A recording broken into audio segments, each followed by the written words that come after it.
शपथ लेता हूँ कि मैं विधि द्वारा विधानसभा में अब 200 विधायक पूरे हो गए हैं। जी हाँ, क्योंकि अंता के उपचुनाव के बाद में जो एक सीट के ऊपर विधायक की नियुक्ति होनी थी वो भी अब पूरी हो गई है, शपथ भी दिला दी गई है।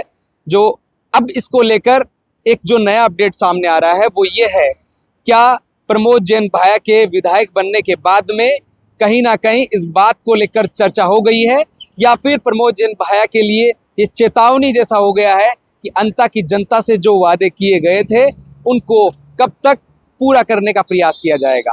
क्योंकि अभी जो लगातार चीज़ें देखने को मिली, जिसके अंदर नरेश मीणा और भारतीय जनता पार्टी से मोरपाल सुमन के बीच में लगातार जो वोटों का आंकड़ा देखा गया, उसने तय कर दिया कि प्रमोद जैन भाया को एक बार फिर से सत्ता की सीट पर तो बिठा दिया है, लेकिन कांग्रेस विपक्ष में रहकर प्रमोद जैन भाया कितने उन वादों को कितना जल्दी पूरा करवा पाएंगे।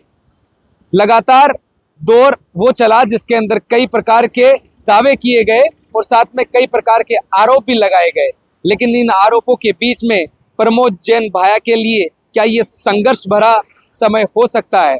क्योंकि 3 साल का महज समय सामने है जो यूं ही गुजर जाएगा, जिसमें जनता के जो वादे किए थे उनके ऊपर कितना खरा उतर पाएंगे। क्योंकि चाहे वो बसों का संचालन हो या फिर अस्पताल की व्यवस्था या फिर स्कूल के अंदर अगर शिक्षा की बात हो, तो ये तमाम वो मुद्दे थे जो जनता ने बखूबी उठाए और इन मुद्दों के ऊपर अंता के अंदर चुनाव लड़ा गया। लेकिन जनता का मन कांग्रेस की ओर दिखा, जिसके बाद में प्रमोद जैन भाया को वहां से जितवाकर विधायक भी बना दिया गया।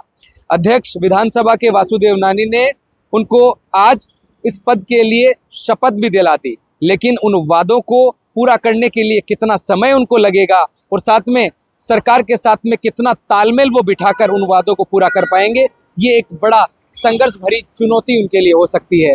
क्योंकि पहले भी भारतीय जनता पार्टी के महज 1 साल से ज़्यादा समय तक विधायक बाहर से रहे, लेकिन उन वादों को पूरा नहीं कर पाए जो जनता के थे। इससे पहले कांग्रेस से लगातार विधायक रहे और भारतीय जनता पार्टी से भी विधायक रहे।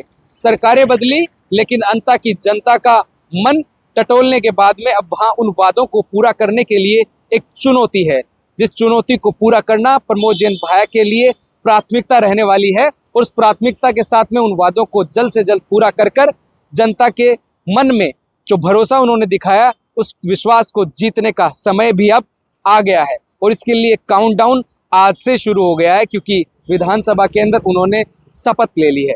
अब ये वादे कब तक पूरे हो पाएंगे या फिर जनता का कब वो मन पूरे अच्छे से जीत पाएंगे ये काम कर कर, ये तो समय बताएगा। आप इसको लेकर क्या सोचते हैं, हमें कमेंट कर जरूर बताएं। धन्यवाद।